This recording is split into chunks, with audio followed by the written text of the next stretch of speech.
বিদেশে আমাদের যে সমস্ত শ্রম বাজার বা লেবার মার্কেট বন্ধ আছে সেগুলো ওপেন করার জন্য আমরা বিভিন্ন ধরনের পদক্ষেপ নিচ্ছি।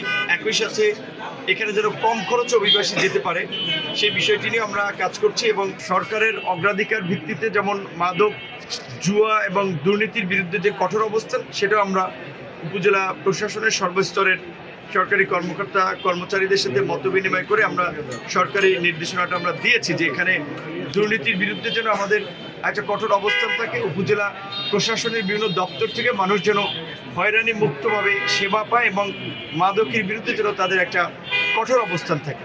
আমি যে দুটো মন্ত্রণালয় আছি তার মধ্যে প্রবাসী কল্যাণ এবং বৈদেশিক কর্মসংস্থান মন্ত্রণালয়, এই মন্ত্রণালয়ের নামই প্রবাসী কল্যাণ, অর্থাৎ প্রবাসীদের কল্যাণ এবং বৈদেশিক কর্মসংস্থান। বর্তমান সরকারের কর্মসংস্থান সৃষ্টি করা একটা অগ্রাধিকার, সেই জায়গা থেকে আমরা ইতিমধ্যে বেশ কিছু মিটিং করেছি। বিদেশে আমাদের যে সমস্ত শ্রম বাজার বা লেবার মার্কেট বন্ধ আছে সেগুলো ওপেন করার জন্য আমরা বিভিন্ন ধরনের পদক্ষেপ নিচ্ছি। একই সাথে এখানে যেন কম খরচে অভিবাসী যেতে পারে সেই বিষয়টি নিয়ে আমরা কাজ করছি এবং বিশেষ করে বরিশালের এই দক্ষিণাঞ্চলে বিদেশে কম যায় মানুষ, কারণ হচ্ছে এই অতিরিক্ত অভিবাসন ব্যয়। পাশাপাশি এখানের অনেক মানুষ জানেও না যে গভর্নমেন্টের 110টা টিটিসি বা টেকনিক্যাল ট্রেনিং সেন্টার, কারিগরি প্রশিক্ষণ কেন্দ্র রয়েছে যেখানে বিনামূল্যে কিংবা ভর্তুকি দিয়ে ট্রেনিং করা হয়। এই ট্রেনিংগুলো করলে তারা বিদেশে কিন্তু গিয়ে ভালো কাজ পাবে, ভালো মানের বেতন পাবে।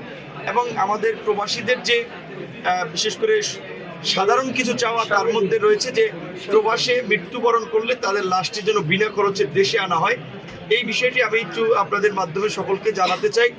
বর্তমান সরকারের যে বিএমইটির যারা রেজিস্ট্রেশন করে বিদেশ যায় তাদের কিন্তু লাশ সরকার সম্পূর্ণ খরচে দেশে আনে, এমনকি তারা 13 লক্ষ টাকা পর্যন্ত আর্থিক সুবিধা পায়। সমস্যাটা হচ্ছে যারা বিএমইটি রেজিস্ট্রেশন ছাড়া বাইরে যায় তাদের দায়ভারটা কিংবা তাদের খরচটা সরকারের দেওয়ার তখন আইন এবং বিধির বাইরে পড়ে যাওয়ার ফলে অনেক কিছু করতে পারে না।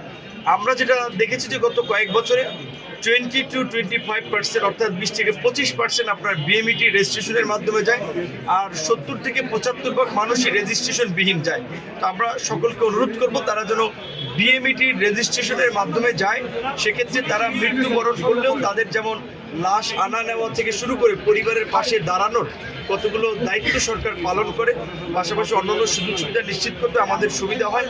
এবং প্রবাসীদের এছাড়া অন্যান্য যে বিষয়গুলো রয়েছে যেমন বিভিন্ন দেশের দূতাবাসে শ্রম কল্যাণ উইংয়ের সংখ্যা বৃদ্ধি করা কিংবা তাদের অন্যান্য সুযোগ সুবিধা দেখা। অবশ্যই আমি যেহেতু প্রবাসীদের নিয়ে কাজ করেছি এবং আন্দোলন সংগ্রামেও তাদের সাথে রাজপথে ছিলাম, আমাদের প্রবাসীদের বিশেষ সুযোগ সুবিধাগুলো নিশ্চিত করার জন্য একটি অগ্রাধিকার থাকবে।